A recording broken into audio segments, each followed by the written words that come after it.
There are companies out there that will actually take ashes and place them in what they call diving pearls. It's a big concrete circle about the size of this wheel here, and it's got cavities in it, and they'll place the ashes inside those cavities and seal it up and take it and drop it off the coast down in Key West and send you as the pet owner the location of your pet's ashes. So if you're into diving, you can go Google if that's what you want. And there's a I happen to be into diving. Yeah. And there's a company out there that will actually take the ashes and put it into a hot air balloon that they fill up and they send it up into the jet stream, and at 22,000 feet above the ground, that balloon bursts and the ashes are in the jet stream and they're scattered everywhere. Wow, that's cool. That is really cool. What else you got? That's amazing. Well, I mean, that's amazing. I had no idea. Yeah, you can do like trees too, can't you? Like where they give you like a little sapling tree with the ashes in the dirt or something. Right. I've seen that for humans. Yeah. Have you seen those? Not where your horse. ashes are in. Yeah, that's what I meant. Like I just assumed if they did them. Yeah, I'll bet you could do that for your horse too. Yes, that's available for your pet. Yes, wildflowers or trees or things like that. Personally, I would suggest you go to the nursery and buy a tree. Right. Yeah. It's cheaper. You get a bigger tree. And you can take the ashes, dig a hole, put the ashes underneath the tree, put the tree on top of the ashes, cover it up, dig a hole. I like that. Yeah. Yeah. I would suggest that more than buying that particular thing. Sure. They charge a lot more money than I think it's worth. Yeah, that makes sense. Now I'm gonna kind of go a little bit off topic, but with cats and dogs, with your service now, is that something you need to go through your vet? I mean, we do home removals for cats and dogs as well. Okay. I've done everything, cremated everything from turtles and fish to bearded dragons to iguanas to large cats. Okay. Large cats, tigers, lions, leopards. Oh, wow. Horses, alpacas, llamas. Pretty much any pet that anybody has. Pot-bellied pigs, which sometimes they're not pigs anymore, they're hogs. Right. When you get over 300 pounds, it's a hog. I'm sorry. And I've done hogs before. Wow. But people want their pets back. They spend a lot of time, a lot of money, and a lot of love on these beautiful creatures, and they don't want to just throw them away. Mm-hmm. Now, how long have you all been in business? We've been in business since 1998. And I've been doing it for 21 years. I know you guys will be professional and help, but do you guys have any referrals for people if they're really struggling? We have grief counseling options on our website that people can go to. There are a couple of grief counseling groups locally. They deal more with house pets than horse pets, to the best of my knowledge. But I am sure that horse owners are just as welcome in these groups as anybody else. Most dog and cat lovers understand the love between them and their pet, whether it be 5 pounds or 900 pounds.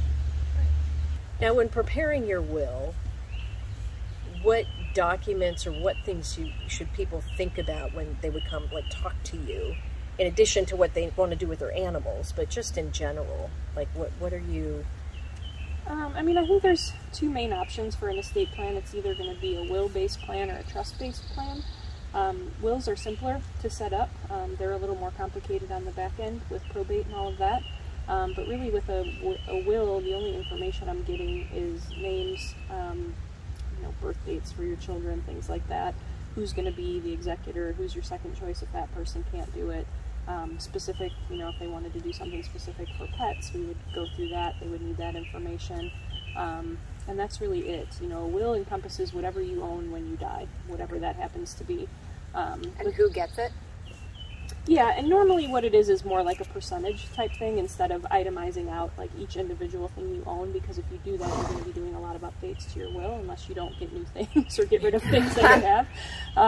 But yeah, it's, usually if someone has children, it's going to be an even split between their children, or, percentages or something like that, because you really don't know what you're going to have at that time. You can do specific gifts, and, animals are considered property, so that would be you know, like in what I did for myself, my animals are going to specific people with the money to go with them. Sure.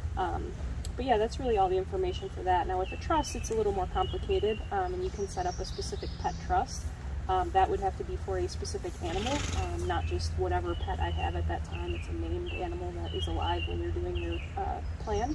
And trusts involve funding, which means you're actually transferring assets into the name of the trust during your lifetime. So like your house is retitled to the name of the trust, your bank accounts are titled into the name of the trust. The big benefit of trust versus will is that it avoids probate, which is the court-supervised process of getting everything where it needs to go, and it's more complicated to set up. So really it's the same type of information, but then you're also going to have the legwork of titling your assets into the name of the trust. The analogy that I use for a trust is think of it like a box that you can put your stuff in while you're alive, and then everything that's stuffed in this box when you pass away, technically you don't own it, your trust owns it, so there's no probate for anything that's in the box.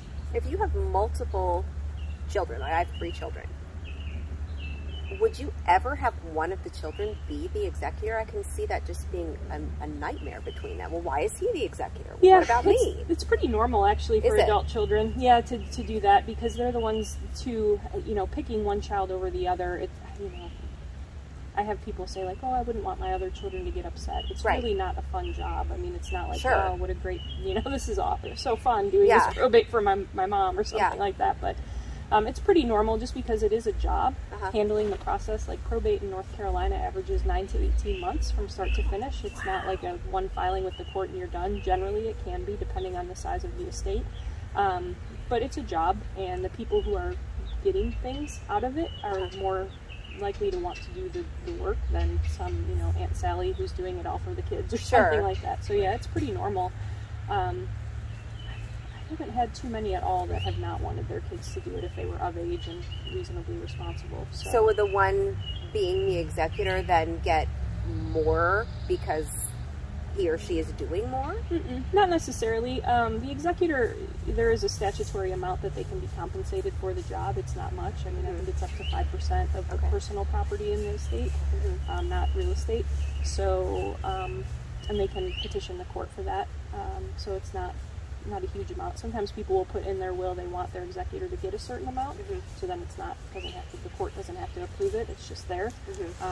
But no, usually not. Usually even split between the kids, and whatever kid has to do it. And usually, you know, as long as they get along, they all communicate about it. It's just one person signing off on documents and things like that. Now, can your executor decide not to be? Yeah. So, so if you have an executor and they decide no, and then you go to your backup, and your backup says no, so then it goes to the courts? Someone can step forward and kind of volunteer to do it and be appointed. I mean, if no one does that, then, you know, sometimes a creditor will open an estate. Right. If someone, you know, the person who died owed money, and the creditor thinks it's worth it to open it themselves. So yeah, I would say it's rare that it would just fail for not having someone. Usually someone will, someone in the family will say, That's like, for a will that's in probate, not for a trust, right? Or both? Trusts generally have provisions too, so they don't just fail. Like if Right. all of the people, you know, can't do it for some reason or don't want to, there's some way They can name someone else. Someone can be appointed through, Okay. you know, through how the trust is set up. So yeah, they don't just So your fail. trustee could say, yeah, I don't want to do this anymore. I elect you, and now you're up, tag, you're it. Yeah, depending on how what the wording says, like that may be that the last trustee could nominate a new trustee, or it may be like a majority of the beneficiaries could, or their guardians if they were kids or something like that. It just depends on how it's set up. But yeah, if it's set up well, it shouldn't just fail because, you know, oh, I decide I don't want to do it, so the trust is moot now. If it's set up well, it won't do that. Okay. That makes sense. Yeah, good information. And are the beneficiaries of the trust, I guess, able to make, they're not able to make decisions for it, they just benefit from it. The executor makes the decision. Depends on how it's set up. Okay. So yeah, I mean, sometimes people are simply doing a trust just to avoid probate. And they may have adult children, and it may be that their adult children are just getting everything outright, and it's just avoiding that process of probate. Or it could be there's young children who, you know, can't legally inherit, so they want it held until they're 25, and then someone else manages it for them until they get their lump sum. It could be like special needs person who that trust would probably last their lifetime if the money lasted their lifetime. Okay. They're never going to get an outright distribution. Same thing if you have, you know, a beneficiary with a substance abuse problem, or, you know, just has demonstrated that they can't manage money well. You could have someone in charge of it indefinitely for their benefit, but it's not up to them how it's used. So they could say you get $500 a month for the rest of your life, or you get nothing till you're 30, or whatever. Okay. Yeah, there's a lot of flexibility, especially with trust planning. There's a lot of flexibility. So I could put my horses in my trust, and they become property of the trust.